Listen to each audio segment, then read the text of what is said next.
আসসালামু আলাইকুম, আমি অ্যাডভোকেট আইমান রহমান খান, ব্যারিস্টার এট ল। আজকে যে বিষয় নিয়ে কথা বলবো, আমি এই বিষয়টা নিয়ে অনেক দিন যাবত পর্যবেক্ষণ করেই যাচ্ছি যে বাংলাদেশে এই বিষয়টা নিয়ে আসলে কেউ একটা কথা বলতে চায় না। আর যেসব পদক্ষেপ এই পর্যন্ত নেওয়া হয়েছে সেগুলো শুধু এই র্যালি, সিম্পোজিয়াম আর সেমিনারেই সীমাবদ্ধ। কিন্তু এই বিষয়টা নিয়ে আলোচনা করা অত্যন্ত জরুরি। আমি আজকে কথা বলবো বাংলাদেশে পুরুষ নির্যাতন নিয়ে। এই একটা মাত্র দেশ যেখানে পুরুষ যে নির্যাতিত হয় বা পুরুষদেরও যে সুরক্ষার প্রয়োজন, এই বিষয়টা নিয়ে হাস্যরস করা হয়, অথবা এই বিষয়টা যে আসলে হয় এটা মানুষ বিশ্বাসই করতে চায় না। বাংলাদেশে এই মুহূর্তে অনেকগুলো আইন আছে যেগুলো শুধুমাত্র নারী ও শিশুর সুরক্ষা প্রদান করে, কিন্তু এই একই যে সুরক্ষাগুলা একটি পুরুষের জন্য সেটা করা হয়নি। কারণ আমরা যে দেশে বসবাস করি এই দেশকে বলা হয় মেল ডমিনেটেড সোসাইটি। তো এই মেল ডমিনেটেড সোসাইটিতে একটি পুরুষকে দেখা হয় শারীরিক এবং মানসিকভাবে অত্যন্ত স্ট্রং, একজন ইমোশনালি এবং ফিজিক্যালি স্ট্রং পার্সন যে নির্যাতিত হতে পারে, এই বিষয়টা আসলে কেউ মেনে নিতেই পারবে না। যেখানে পুরো পৃথিবীতে এখন আর শুধু ফিমেল রাইটস নিয়ে কেউ কথা বলে না, এখন তারা কথা বলে ইকুয়াল রাইটস নিয়ে, সেখানে বাংলাদেশ এখন পর্যন্ত শুধু ফিমেল রাইটস মানে একটা জেন্ডার গ্রুপকে প্রায়োরিটাইজ করে শুধু তাদের রাইটস অ্যান্ড ফ্রিডম নিয়েই কাজ করে যাচ্ছে। যেটার কারণে যে অন্য যে জেন্ডার গ্রুপটা আছে, যেটা হচ্ছে যে পুরুষ, তারা হেভিলি ডিপ্রাইভড হচ্ছে, হেভিলি।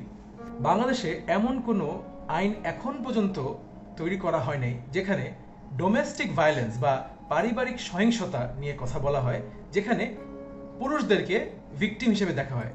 বাংলাদেশে 2010 সালে একটি আইন করা হয়েছে যেটার নাম হচ্ছে পারিবারিক সহিংসতা প্রতিরোধ ও সুরক্ষা আইন। এই আইনটা মনে করেছিলাম যে বাংলাদেশে প্রথমবারের মতো পুরুষ নির্যাতনকেও রেকগনাইজ করবে। কারণ বাংলাদেশ হওয়ার পর থেকে এই পর্যন্ত আমরা যতগুলা আইন দেখলাম এই পারিবারিক বিষয়ে, যেগুলা পারিবারিক সুরক্ষা প্রদান করে, সে যেমন নারী ও শিশু নির্যাতন আইন 2000, তারপরে যৌতুক নিরোধ আইন 2018, এই আইনগুলা শুধুমাত্র নারী ও শিশুকেই প্রোটেক্ট করে। পারিবারিক সহিংসতা প্রতিরোধ ও সুরক্ষা আইন 2010-এর 2 ধারার 4 উপধারাতে বলা আছে চাইল্ড, এখানে বলা আছে বাচ্চা কাকে বলে। একই ধারায় 18 উপধারায় ভিকটিম নিয়ে কথা বলা আছে। 2 ধারা 18 উপধারার যে ভিকটিমের সংজ্ঞাটা আছে, আমি মনে করেছিলাম অন্তত এখানে নারী পুরুষ উভয়কে সম অধিকার দিবে, কিন্তু এই ধারাতে শুধুমাত্র নারী ও শিশুকে ভিকটিম বলা হয়েছে। তার মানে কি বোঝাচ্ছে? পুরুষরা শুধু অত্যাচার করতেই পারে, কিন্তু তারা অত্যাচারিত হতে পারে না। এই অত্র আইনের 3 ধারায় ডোমেস্টিক ভায়োলেন্স বা পারিবারিক সহিংসতার একটি সংজ্ঞা আছে। এই সংজ্ঞাতেও বলা হয়েছে যে নারী ও শিশু তারা যদি কোনো শারীরিক নির্যাতনের শিকার হয়, মানসিক নির্যাতনের শিকার হয়, অথবা অর্থনৈতিক নির্যাতনের শিকার হয়, তখনই সেটাকে পারিবারিক সহিংসতা হিসাবে গণ্য করা হবে। এই দেশে পুরুষরা একটি পারিবারিক প্রেক্ষাপটে শারীরিকভাবে নির্যাতন নাও হতে পারে, কিন্তু মানসিকভাবে তারা প্রতিনিয়ত নির্যাতিত হয়ে আসছে। এই আইনের মাধ্যমে কিন্তু এই যেখানে মাত্র বললাম যে মানসিক নির্যাতন, এই আইনের মাধ্যমে একটি পুরুষ কিন্তু এই মানসিক নির্যাতনের শিকার হয়ে আইনের দ্বারস্থ হতে পারত, কিন্তু শুধুমাত্র একটি সংজ্ঞার কারণে এই আইনটা শুধুমাত্র শিশু এবং নারীর জন্য প্রযোজ্য।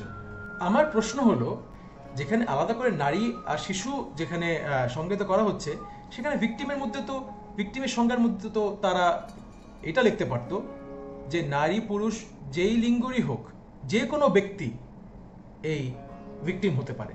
যদি যে কোনো ব্যক্তি বিষয়টা উল্লেখ থাকতো, তাহলে বর্তমানে বাংলাদেশের যেসব পুরুষরা নির্যাতিত হচ্ছে মানসিকভাবে, তারা আইনের দ্বারস্থ হতে পারত। যেহেতু স্পেসিফিক কোনো আইন এখন পর্যন্ত তৈরি করা হয়নি এবং ডোমেস্টিক ভায়োলেন্সের অ্যাক্টের মধ্যে তাদেরকে কোনো প্রোটেকশন দেওয়া হয়নি, তাই তারা খুব একান্ত নিভৃতে সাফার করে যাচ্ছে। আমি ফ্যামিলি ল প্র্যাকটিশনার দেখে আমার কাছে এরকম অনেক মক্কেল আসে যারা কমপ্লেইন করে যে তারা তাদের স্ত্রীকে ডিভোর্স দেওয়ার পরেও তাদের স্ত্রী তাদের বিরুদ্ধে মামলা করে বসলো। গত সপ্তাহে একজন মক্কেল আমাকে বলল যে তার স্ত্রীকে তিনি ডিভোর্স দিয়েছেন, কিন্তু তার স্ত্রী কথা নাই বার্তা নেই হুট করে একটি নারী ও শিশু নির্যাতন আইনে তার বিরুদ্ধে মামলা করে বসে। সেই মামলাতে তিনি একটি যে তার প্রাক্তন স্ত্রী একটি মেডিকেল সার্টিফিকেট দেয়, যেখানে দেখায় যে তাকে নীলাফুলা জখম করেছে আমার মক্কেল। কিন্তু আমার মক্কেল তো ডিভোর্স দেওয়ার পর তার সাথে একদিনের জন্য দেখা করেনি। সম্পূর্ণ মিথ্যা এবং বানোয়াট অভিযোগ দিয়ে এইসব মামলাগুলো দায়ের করা হচ্ছে প্রতিনিয়ত, এবং কোর্টে যখনই দায়ের করা হয় এই মামলাগুলো ইনস্ট্যান্ট কোর্ট গ্রহণ করছে, এবং অভিযোগকারীদের এমন অভিযোগ শোনার পরই আদালত পুলিশকে আদেশ দেয় ওই আসামিকে অ্যারেস্ট করার জন্য। আসামিকে অ্যারেস্ট করার সাথে সাথে তাকে কারাগারে প্রেরণ করা হয়, এবং জামিন দেওয়া হয় না বললেই চলে। অন্তত 1 থেকে 2 সপ্তাহ একটি নিরীহ মানুষকে কারাভোগ করতে হয়, তারপরে গিয়ে সে জামিন পায়। এরকম আইনের কারণে এটাকে প্রতিনিয়ত মিসইউজ করা হচ্ছে।